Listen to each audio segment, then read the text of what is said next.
The events of these games took place 80 to 100 years ago, but at the same time, I can totally see something similar happening in 2 years? Warfare 1917, 1944, and the Battle of the Bulge. Full disclosure, a guy from Armored Games contacted me and offered a Steam key. I said yes. I did not get anything else, but it should be known that I was given something for free. I did talk about these games in a video that was made, oh god, a year ago. Has it been that long? But that was a compilation of a bunch of stuff, and this Legacy Collection is different from the others. As far as I can tell, this is the first Legacy Collection on Steam that has straight up new content. The Battle of the Bulge uses the baseline of 1944, but it's almost a separate game. By all means, you could consider this a trilogy. There's plenty of Legacy collections on Steam now. All of them port over a pack of Flash games into a new engine and release it for like $10 or something. That's perfectly fine. Moving to a new engine does take work, and I think it's good to support the indie devs that made pieces of my childhood. However, the Warfare Collection has spoiled me. It has significantly raised my expectations of any Legacy Collection going forward. This isn't a port, this is at minimum a remaster, and depending on how you would define it, you could call this a remake. I'm surprised how visually appealing the game ended up being. A lot of effort went into this. It isn't just making everything a higher definition or a higher frame rate. There's new sprites for every unit. The animation is smoother and way better all around. You can see guys hopping over the trench and getting blown to bits in HD. You can see tanks slowly turn their cannons towards groups of soldiers. Tanks don't just blow up once. After being initially destroyed, they leave behind a nice looking corpse. The great looking fire starts to spread and they start emitting amazing looking smoke. Then they blow up into small bits of scrap metal. It's a perfect death to what was the strongest thing on the battlefield. Artillery and mortar strikes leave giant holes in the ground. A prolonged battle can turn the land into Swiss cheese. The sound effect for these things and sound design in general is incredible. You really feel the impact of the explosion and the untreated trauma every guy here is going to get. Foregrounds and backgrounds have been completely remade. There's a bunch more details to the areas we fight in. It really gets the muddy gray atmosphere of the First War and the desperate fighting of the Second. Sometimes when you enter a battle, a couple of broken tanks will already be on the field, implying a skirmish that you didn't fight. That's cool as hell. There is just a lot more field props all around. None of the areas feel like this battle is the first time the place has seen combat, which does make sense. Both games take place near the end of their respective wars. The overall presentation is amazing. It seems to have been made from the ground up, but still manages to feel and look like the original. Funny thing is, this is what the original Warfare games look like. To 10-year-old me, these guys managed to upgrade the graphics on par to how my nostalgia upgrades my old memories. That's incredibly impressive.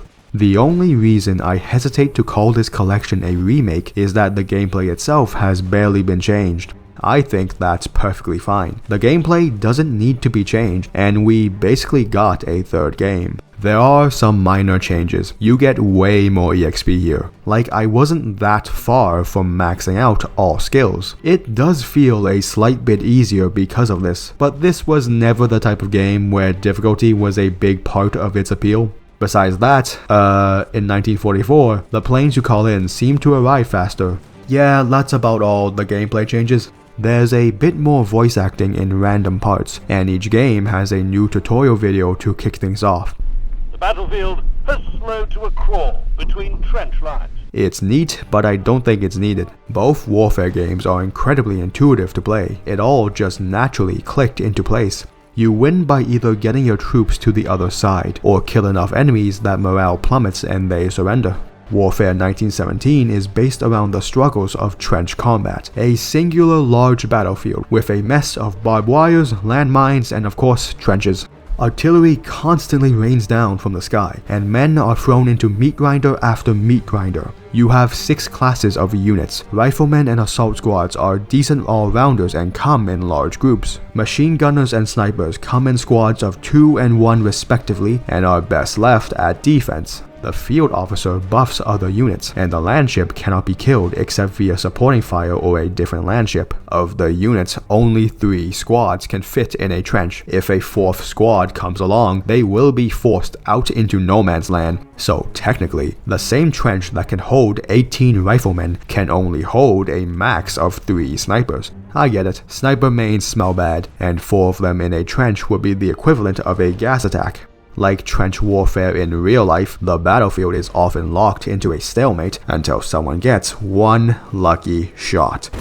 You don't directly win the war with just supporting fire, but if you don't have artillery, you sure as hell aren't winning any battles. Being in a trench basically triples the power of anyone in it. Mortars and artillery quickly clean them out.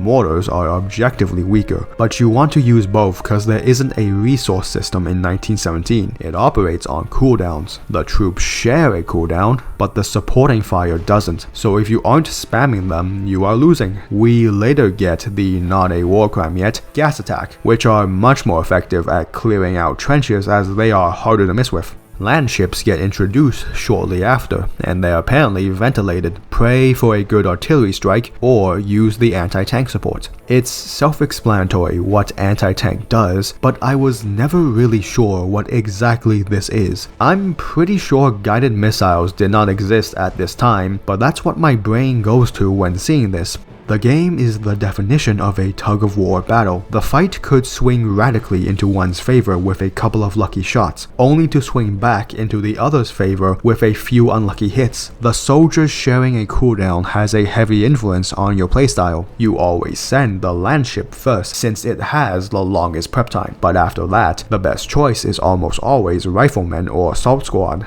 The small squad options take too long to prep. Machine gunners and snipers aren't useful on the offensive, while officers need a large squad to do anything. The campaign for both sides are mostly the same, main difference being the British and Germans have different upgrades for their troops, but the same ones for artillery.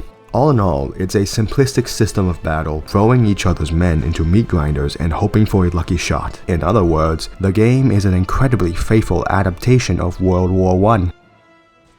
Warfare 1944 is focused on the urban combat scene at the end of the Second War. D-Day is the first level you play, and some new things are apparent. Instead of one big battlefield, the fight is split into 3 lanes. Soldiers can attack adjacent lanes, but not lanes 2 away, so the side lanes can't attack each other. Ground victory now only applies in the mid lane. When soldiers reach the end of a side lane, the enemy just takes a large morale hit. This makes the mid lane the most important, but it's by default the most vulnerable. Soldiers no longer share a cooldown and have different costs. Supporting fire is no longer guaranteed. All of it has been moved into the officer's abilities. 2 new units. The bazooka is here to replace the vague anti-tank thing from the first game, and Mortarman just fully transferred over from the backline department. He decided to strike out on his own instead of moving in with the field officer like artillery. Gas strikes are gone. At this point, it finally made the ban list. It's been replaced by airplane drive-bys. With support being gone, the second skill group is now equipment. This is where you get all the officer abilities, tank upgrades, and some grenades. Grenades cost RP to use, but they are low-key some of the strongest things in the game. Trenches have been replaced by cover. You can only have 1 squad behind 1 piece of cover, but there are significantly more pieces of cover on any given map. A squad behind cover obviously have an advantage over a squad in the open, but you'll be surprised how often grenades can equalize that advantage. Tanks are far more powerful than landships, mostly because they can now kill this game's anti-tank option. The troops no longer sharing a cooldown gave some units a chance to shine, which is to say the officer is way better here. Not only is backline support now attached to him, but there's also just more troops in general, solely on the basis that you can send out multiple squads at once now. The bazooka team is useful entirely because he's the main guy that deals with tanks. The mortar joins the sniper and machine gunner in the club of just kinda too costly for like one guy. They do provide variety in combat. You use them if you have excess RP and tanks aren't open. It's just that I've noticed that it's easier to win when I don't use them. The Americans and the Nazis both have upgrades that reduce the cost of units. For the Americans is like a 20% reduction to all unit costs, and the Reich reduces the cost of their basic riflemen by 50%. In both cases, you can absolutely Zerg rush. Some missions are presented as hold the line to win, but you just have so many troops, winning the regular way is just faster. The way you fight in 1944 has been changed significantly from 1917. The tug of war is present, but with 3 lanes and way more troops on the field, you now have to manage multiple skirmishes instead of one big battle. Each individual level of the campaign feels slightly disconnected from each other. The same can be somewhat said for 1917. That may have been what was in mind when they made Battle of the Bulge, the last significant battle of World War II. If you only count Europe and only count the Western Front, taking the baseline of 1944, adding some new skills and saying, hey, what if we just made this like one big ass fight? You don't win the battle by getting to the other side. The screen moves forward a bit, and after a brief delay, any surviving soldiers from the last section come marching, and the opponents now start in large pre-made defenses and get their own giant waves. The environments here are new and incredibly done. It feels a bit more open than 1944. Instead of trench or urban warfare, your soldiers are out in the open and doing one final charge/countercharge.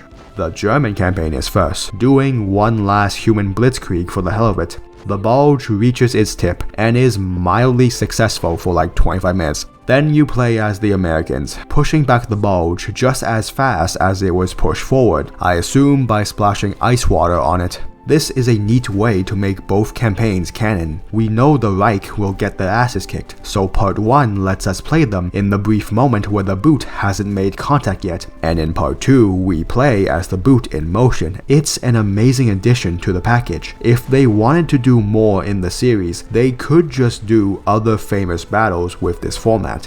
I could talk about the details. I love the tank killer grenades, but in the end, it is just an evolved version of what we got in 1944. If you liked the original Warfare games, the Battle of the Bulge will make you say, oh, that's cool as hell. There was a brief online Warfare game called Warfare Online.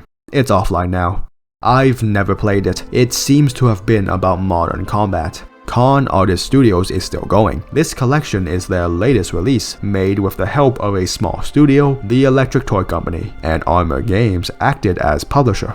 Of all the major Flash hosting sites, Armor Games themselves seems to have come out of that era the healthiest. They haven't just been porting over the popular Flash games, they have a whole suite of original stuff as well. Is it too cheesy and dramatic to call them something like part of an old guard?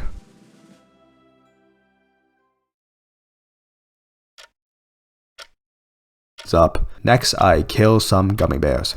Or spiral knights, who knows.